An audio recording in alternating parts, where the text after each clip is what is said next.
Hi, it's Wednesday afternoon and I'm standing very close to the roundabout that you get when you go north of Summertown, the roundabout that connects the Banbury Road to Sunderland Avenue, which is on the left. And I'm going to walk up Banbury Road after the roundabout until it becomes Oxford Road, and then until the roundabout at the south end of Kidlington. Technically it may be called Gosford, but I'm going to call it Kidlington in this video for simplicity. I walked part of the way up the road the other day when I filmed a delightful countryside walk from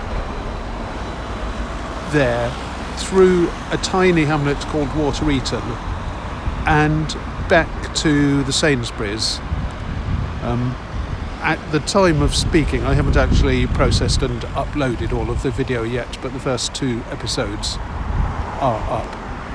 And the reason I'm walking up Banbury Road again is because I've seen some things that I think ought to be filmed before they disappear forever.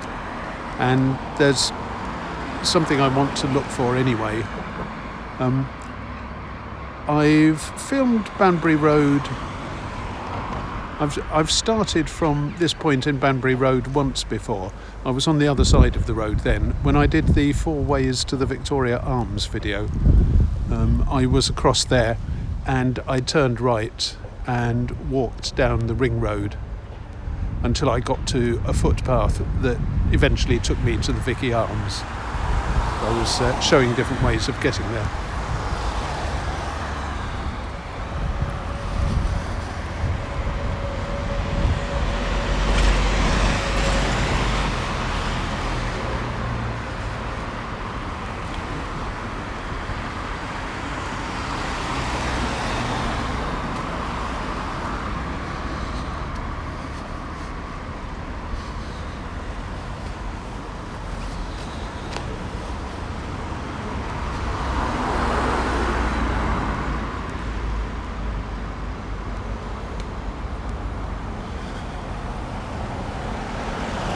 Note the sign that says Priary Grove up there. I'll come back to that.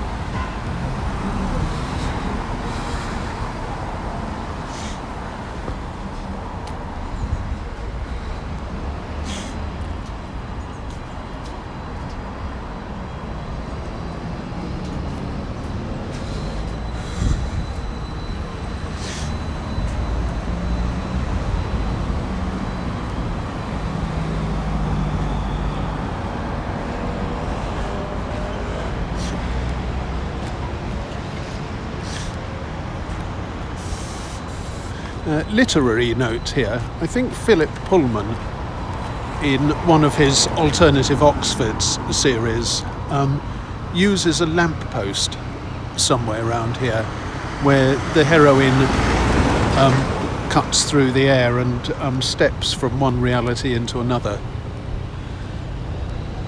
But that's not what I'm on the lookout for today.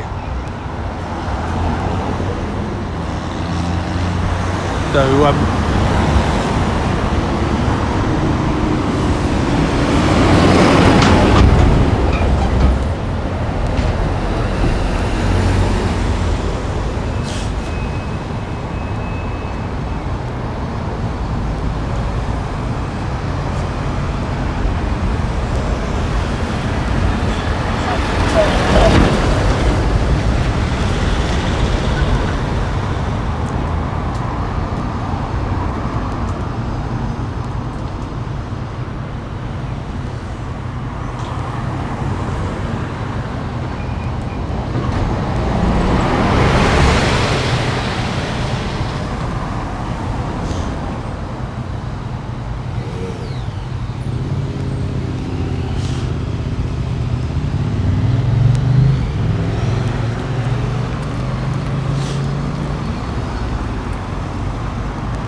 Though it has to be said that there's far too much traffic on these roads already, and if there were any way at all of reducing it by inserting it into one of those alternate realities that Pullman talks about, it would be really useful. Alternatively, how about a tunnel?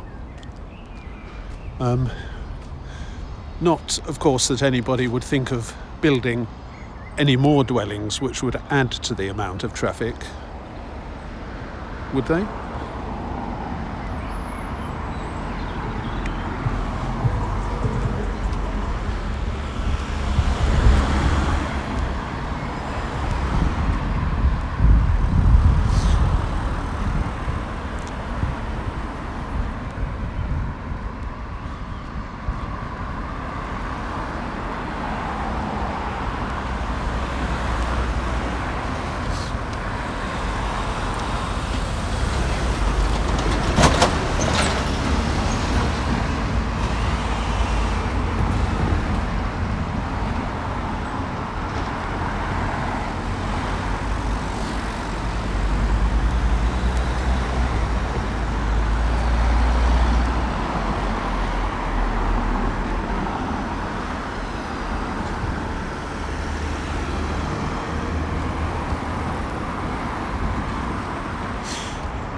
So far there are one or two roads off the east side of Banbury Road,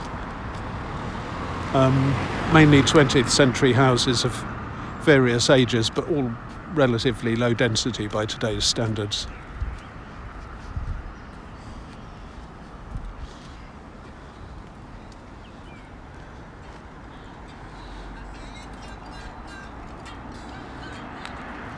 And there are some more estates further back from those.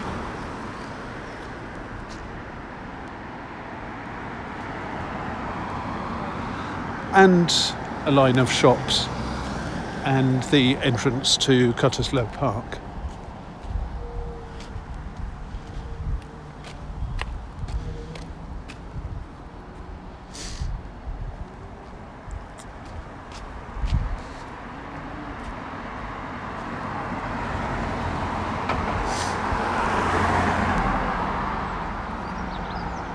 That, I think, is a bit more recent than the two that I just filmed. As shown by the fact that it's gated. The older developments tend not to be.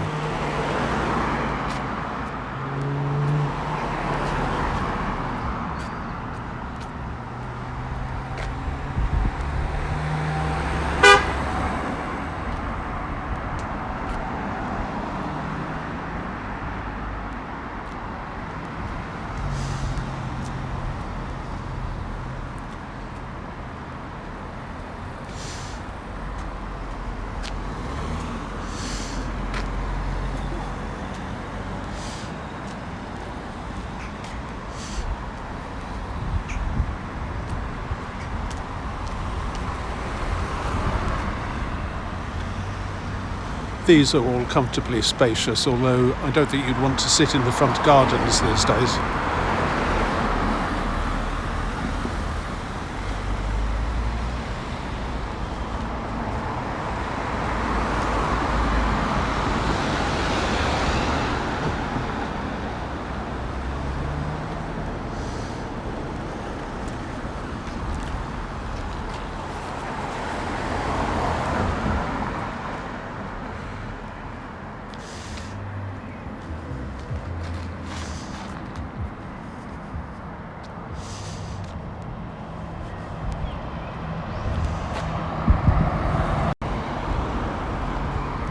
This is 5 Mile Drive on the other side, and I videoed that back in the spring for a spring walk video when I was looking at the cherry blossom.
That's a fairly long driveway and goes into a sports ground and Cutterslow Park.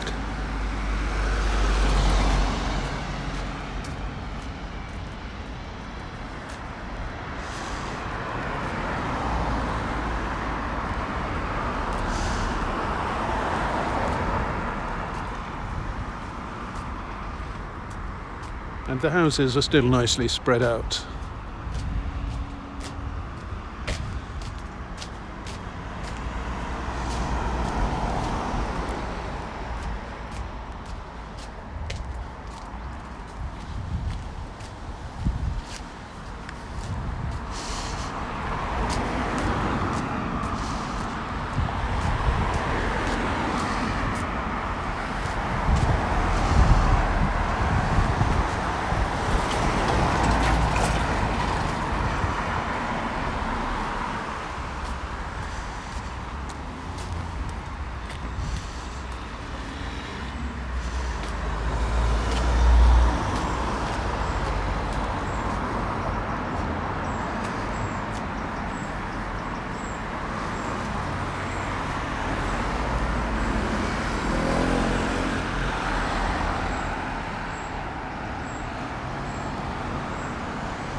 That is the toll house. I think I've seen it called the Old Men's Toll House, and I believe the number is 556 Banbury Road.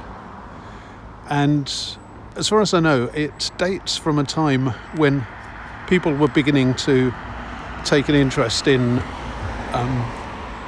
keeping long-distance roads in good condition, but when there wasn't really a national road network.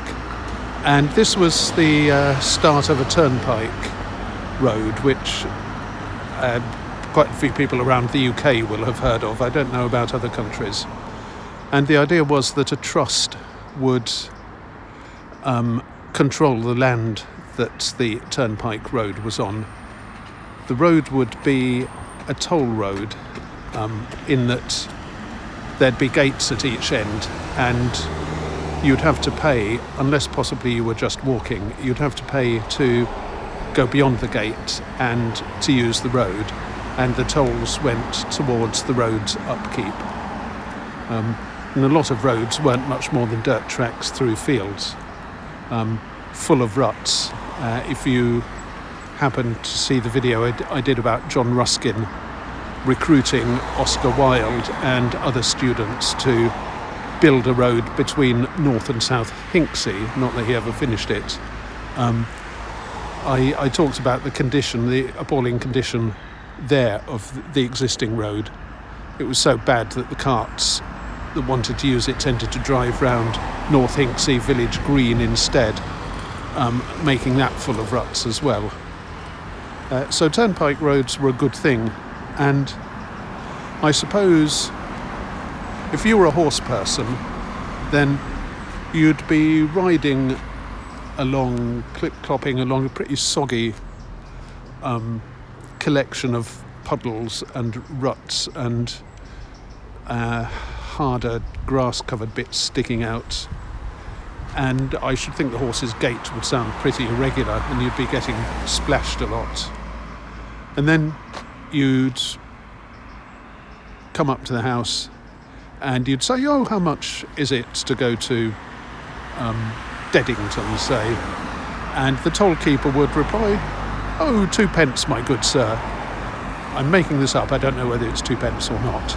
Oh, 2p, my good sir. And you'd give them the 2p, and you'd be let through a gate, and then you'd hear the horse's gait becoming much more even as it changes to a surface that's probably made of something like compacted earth mixed with gravel. And you'd be on comparatively nice, dry ground until you got to the toll house at the other end, when you'd be back to the mercy of whatever the village authorities in Deddington if any, were doing with their ground. So that's a turnpike. The name comes from a sort of vertically mounted gate, which was basically an axle with spikes sticking out of it, that was sometimes used to let people through. I believe some toll houses also just used long bars that extended across the road. They were cheaper, I should think, to make, easier to make, but maybe rather easier also for people to get round without paying. I have a feeling that maybe you could just jump a horse over the top of them. If you were a walker, the sensation would be much the same, except that there are 2 legs instead of 4. And you'd be proportionately more grateful for the comparative joy of the turnpike and the ease of walking. And as I said earlier, I think you generally didn't have to pay if you were walking. So that's turnpikes and toll houses. And eventually, as national road networks developed, the need for turnpike trusts dissipated and roads were de-turnpiked, as it's said.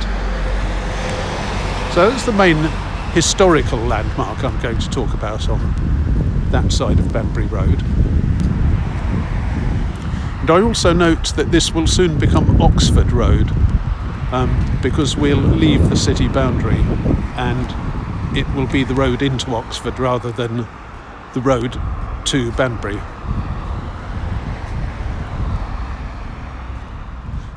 For ease of understanding, though, I often refer to the whole lot as Banbury Road because more people know that, and there are a lot of Oxford roads around Oxford too.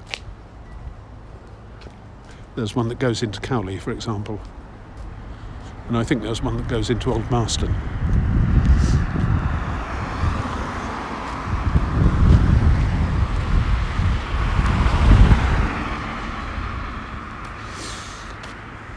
Okay, so there we have the last old house.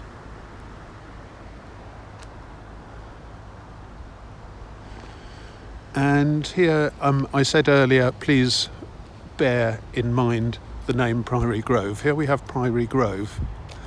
And I first videoed this last November when I was on the way back from doing a video in Kidlington about COVID vaccinations. There was a lot of building activity then, and the buildings are much more complete now, but certainly not finished.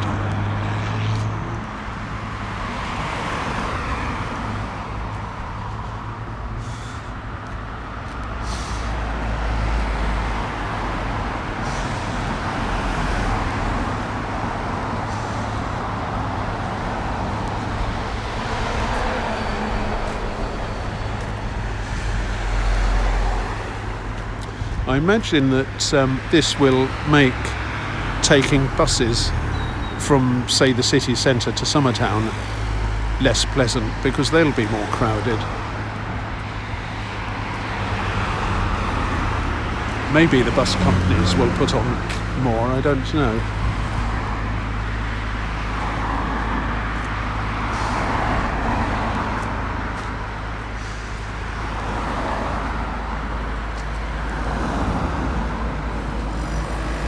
So that's looking down into Priary Grove. And I'm not going to go in there because building sites are generally out of bounds to the public. That's an artist's impression.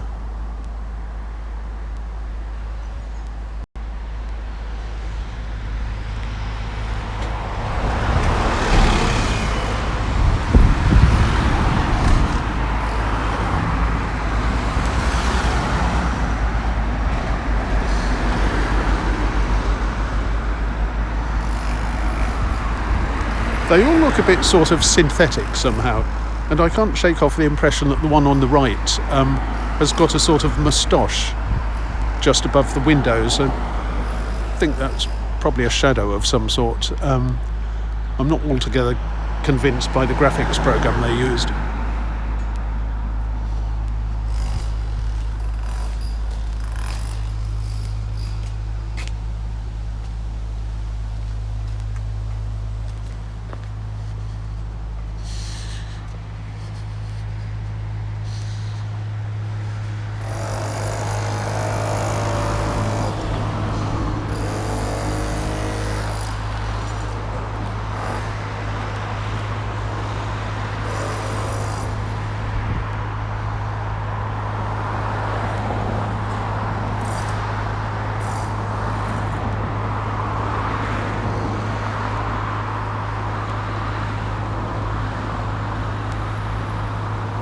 Compare those with the 1920s and 30s houses that I pointed at when I started. In comparison, those are soulless, no variety, jammed closer together.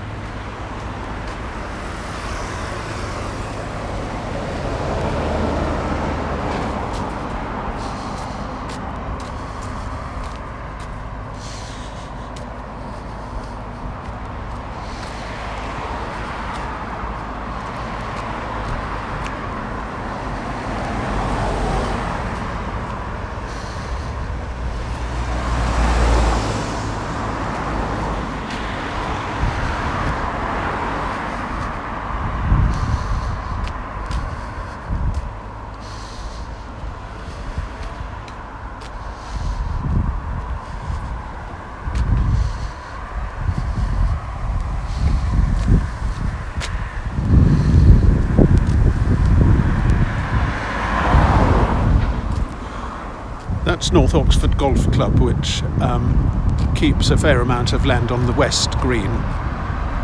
Unlike football grounds, golf clubs never get built on.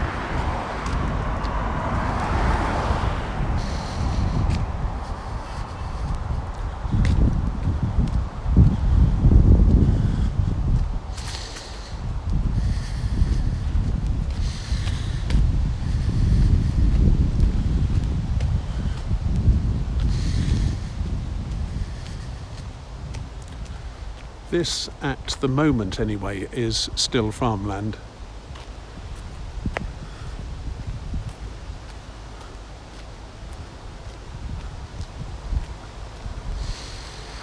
Although I'm not sure about the house with the red roof over there.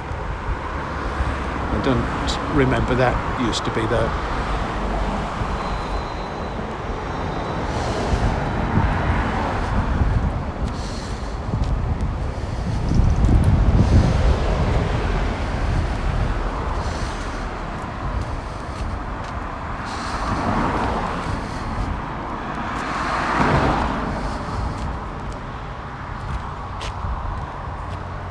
That's one of the farm tracks. It's not a public footpath.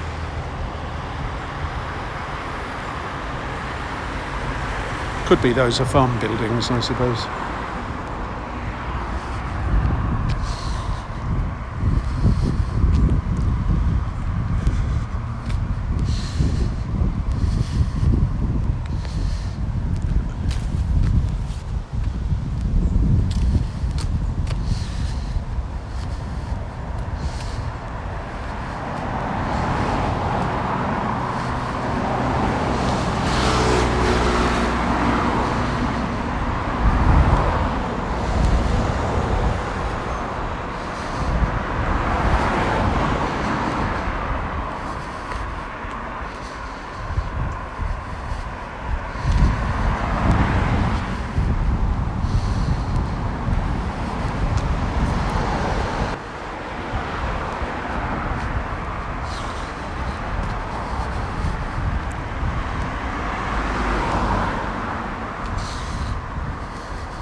one thing that I find hard to do, especially when I'm walking back in the other direction, is to avoid stepping onto the road to avoid obstacles on the pavement.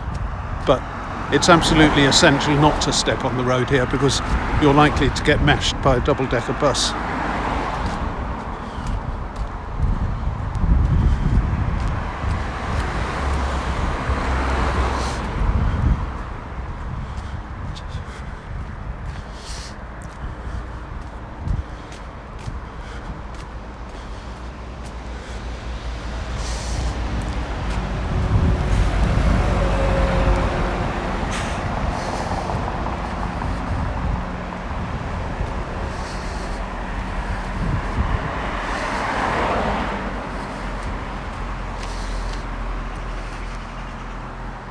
This is where I started the walk to Eaton.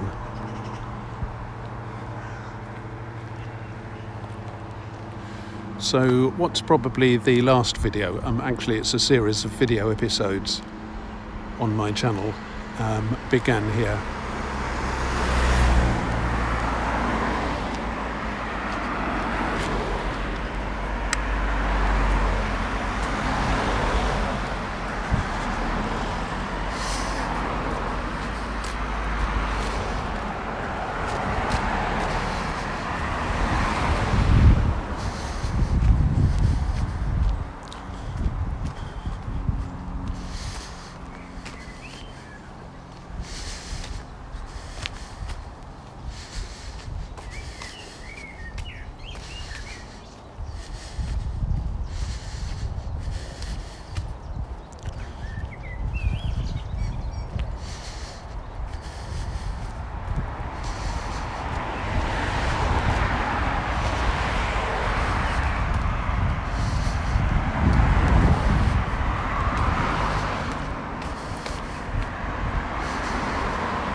Now, this is the next thing I want to point out, and it's both historic and sad.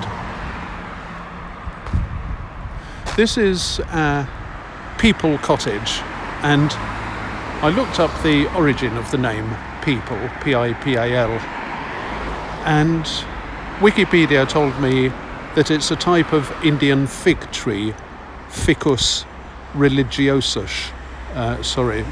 Portuguese pronunciation, religiosus. And it's notorious because Buddha was sitting under such a tree when he achieved enlightenment.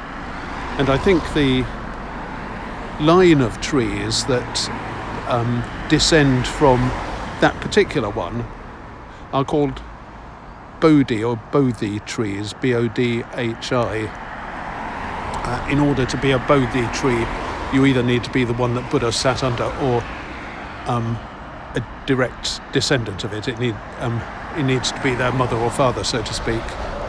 But anyway, that's what a people is. It's pronounced the same way as people, as in lots of men and women. Okay, and this is, I think this is listed. It's designated in some way, which means that it shouldn't be demolished. And I found that out when I was checking maps of footpaths against the Eaton route. I found a website, which I mentioned in my Eaton video, which was something like www.watereaton.co.uk, and seems to be a development company for building on the land around here. And one of the things it discusses is Pipal Cottage and whether it's to be kept or demolished and put under housing. The development itself, I think, is under the umbrella of Charwell District Council, who run Kidlington and Gosford to the north of here. So take a look at Pipal Cottage. That will stay, but take a look at its grounds, because maybe some of those won't.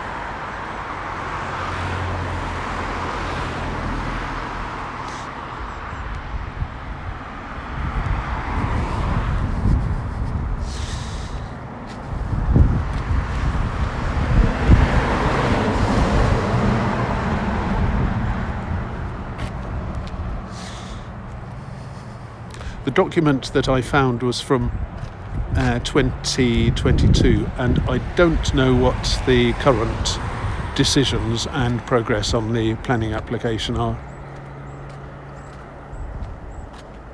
Okay, now I want you to look at these while they're still here, because according to that document, these are definitely going to be demolished.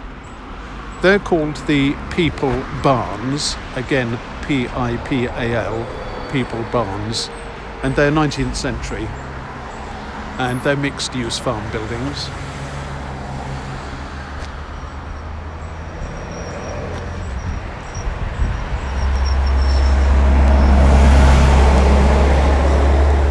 And the plan said that they have been nominated as heritage assets. In one of my earlier videos, I pointed to some notices around the university parks, which were asking for consultation on places being designated as heritage assets. But it seems that being designated as a heritage asset doesn't mean that you're not going to be demolished, because the watereaton.co.uk plan talks very clearly about demolishing and putting houses and other things in their place.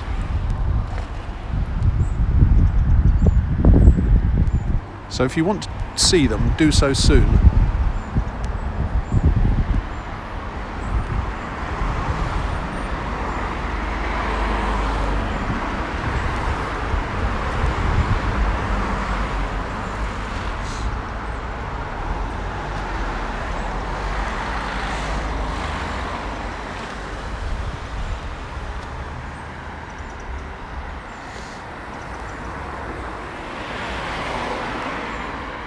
Okay, so that's Pipal Cottage, which probably will stay, and Pipal Barns, which probably won't.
That's the road into the park and ride.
That's the car park.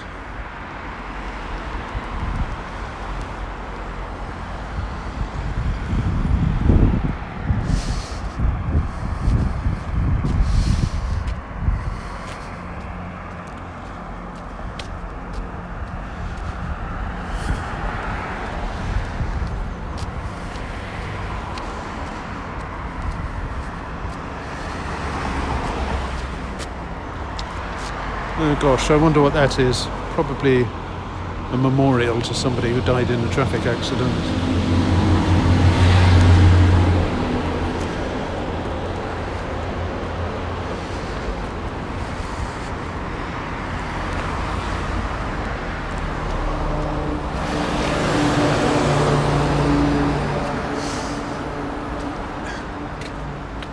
And that's Oxford Parkway station. That's the car park. Beyond it is a lot of, so far, unspoilt countryside.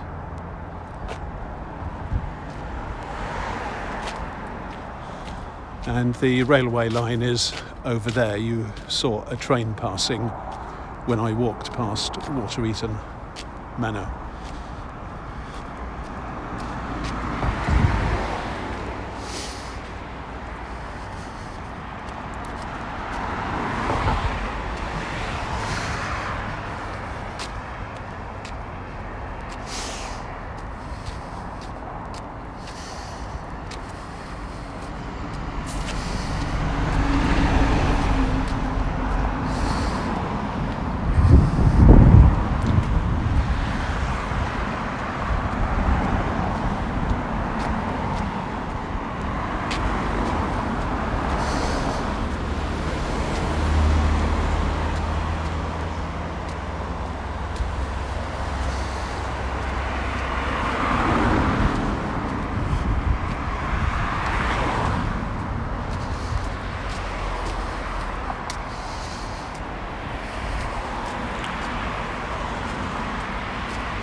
That's the top of the station, and you can just see the railway.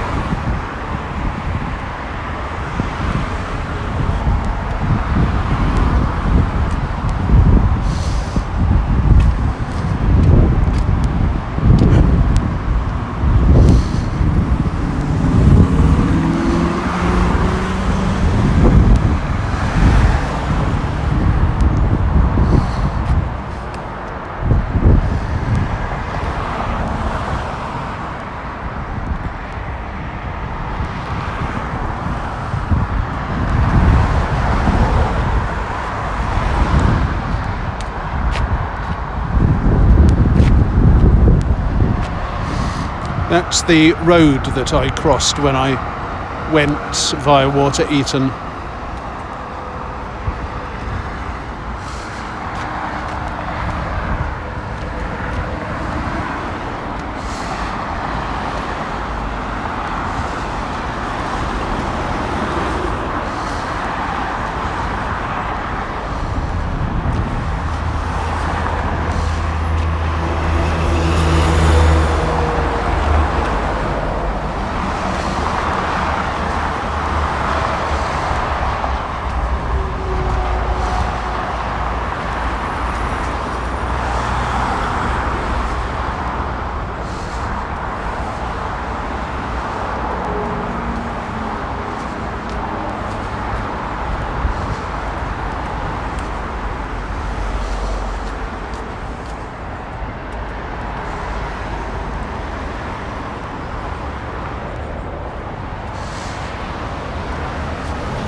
That, a few yards beyond, is the South Kidlington or possibly Gosford roundabout, and the big Sainsbury's is just beyond it on the right.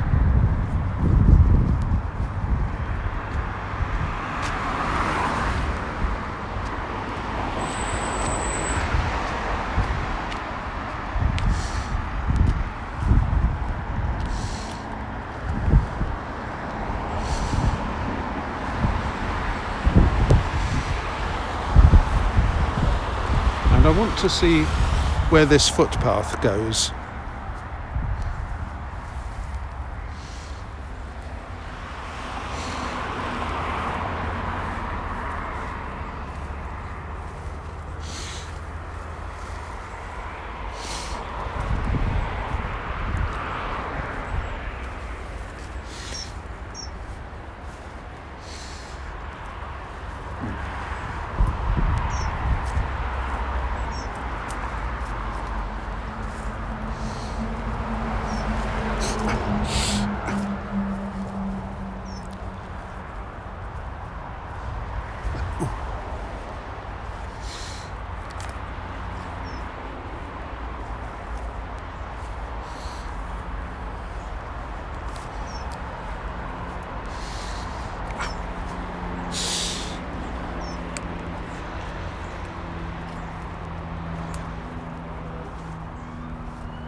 That's pretty.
Well, I think I'm going to have to...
well, that was not particularly enjoyable.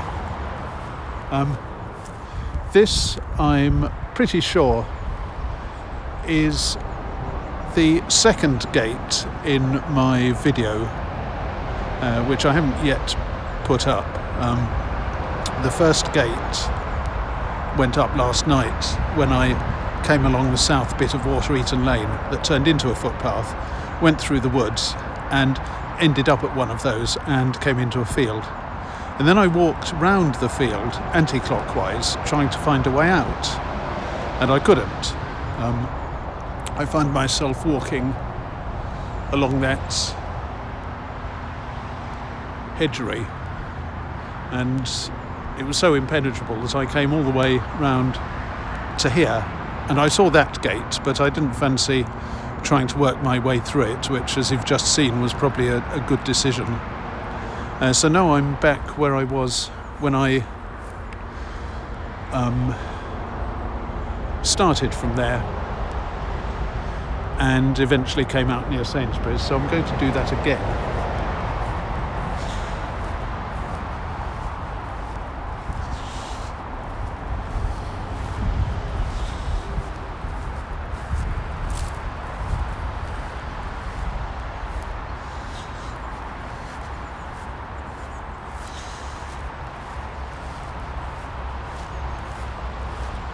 That clump of reddish seeded grasses was very characteristic.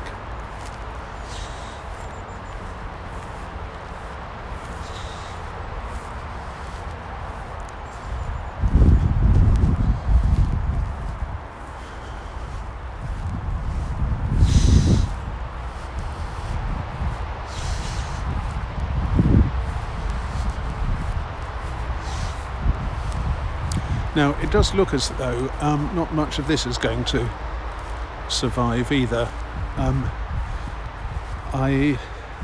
The watereaton.co.uk proposal has been divided into different parcels of land, and one is going to be used here. I think it's called PR7A, and the map shows roughly half of this, I think in a sort of triangular shape, is going to go, and about half of what's left will be turned into sports facilities, green but still not wild like this. So come and see this too, because you won't see it for much longer.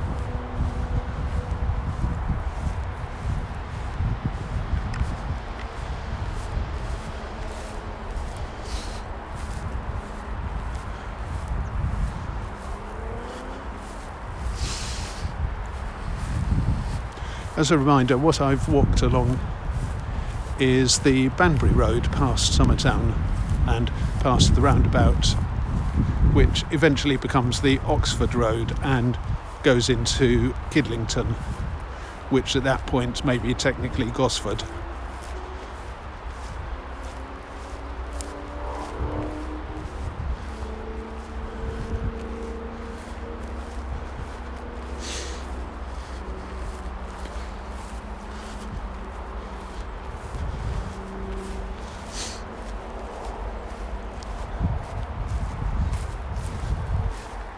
That's the roof of the Sainsbury's.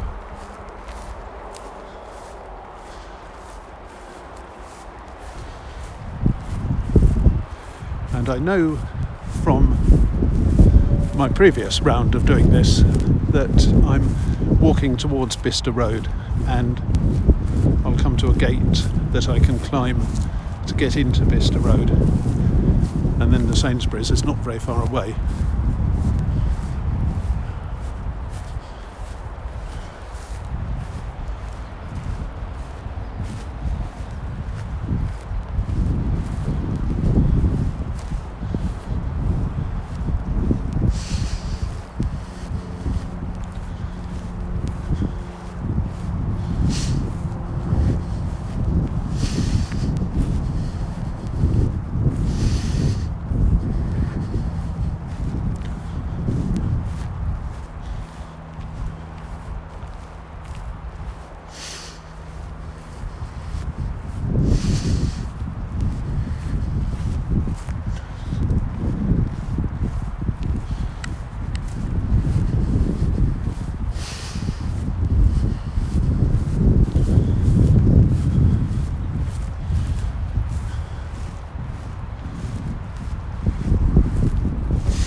So the first time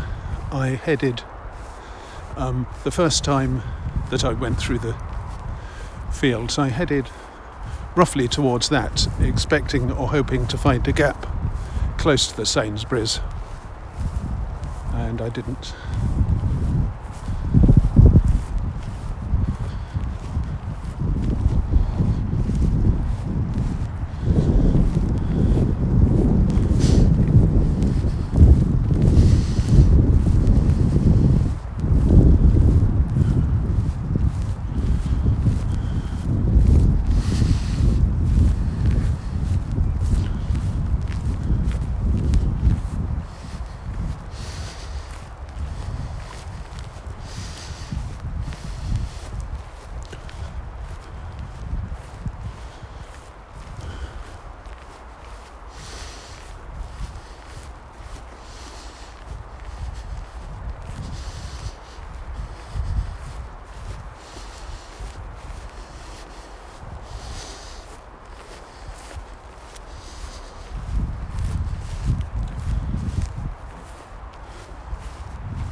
Deer.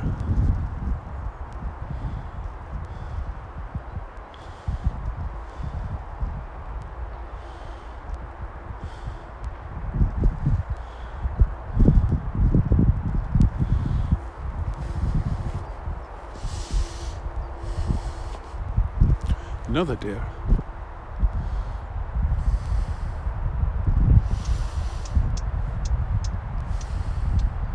And the first time, what I did, water Eaton,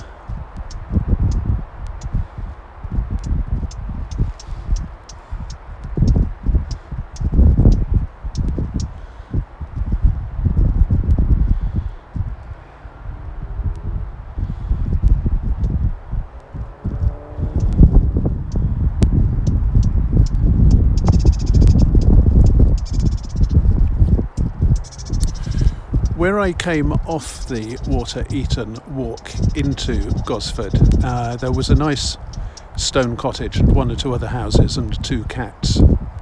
And the lane went south for a little bit and then turned into a public footpath, which initially ran beside an orchard that was on the right. Now I think I must have come along it in that direction and ended up at that metal gate there, and that metal gate looks very much like the one that I've just come through today, but isn't. And I then walked along in this direction through that gap. I remember the characteristic lumpy reddish soil, and I headed towards that, which is the Sainsbury's. I can just see the SAI of their name. Look at the sun on the buttercups. And then, failing to find a gap, I walked all the way round and ended up where I've come through today. So there's a sort of square arrangement of trees which has one or two gaps in, this being one of them, and if you look at the satellite view on Google Maps you'll see that very clearly, and that should make it clear where I've come.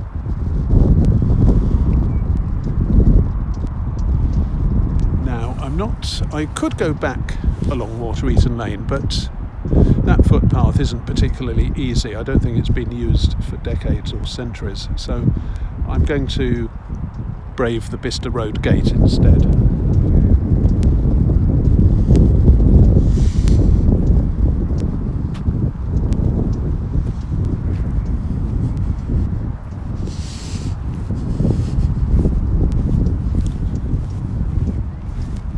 And this is a delightful afternoon now.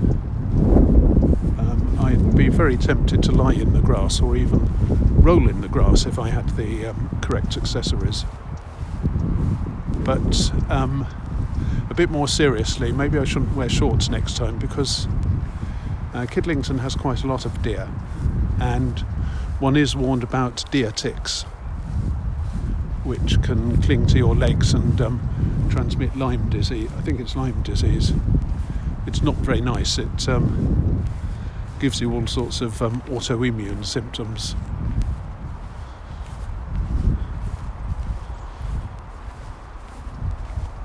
That's another gap in the hedging, in the trees, but I didn't come through that one.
And there's another gap in the square of trees, and I don't think I came through that one either.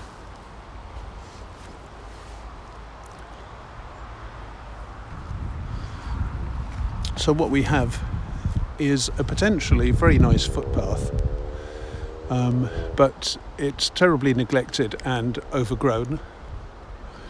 It's cut off by roads, and nobody has bothered to build any bridges or any other way of getting across the road, and half the land at least is going to be built on anyway. So if you like this sort of thing, come and see it as soon as possible.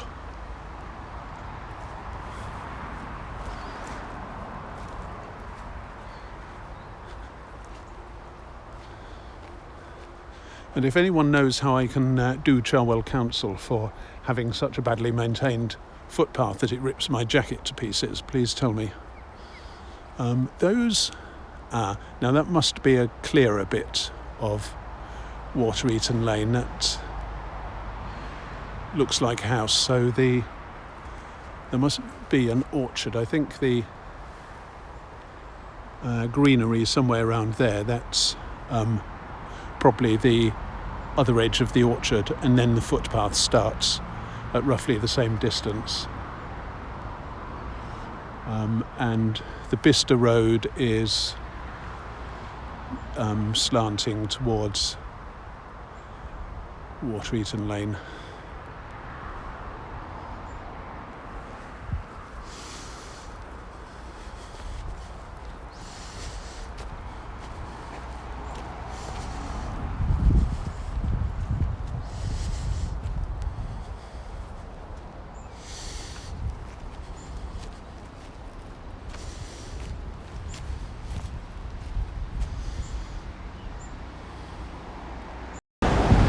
And that is the gate that I came over.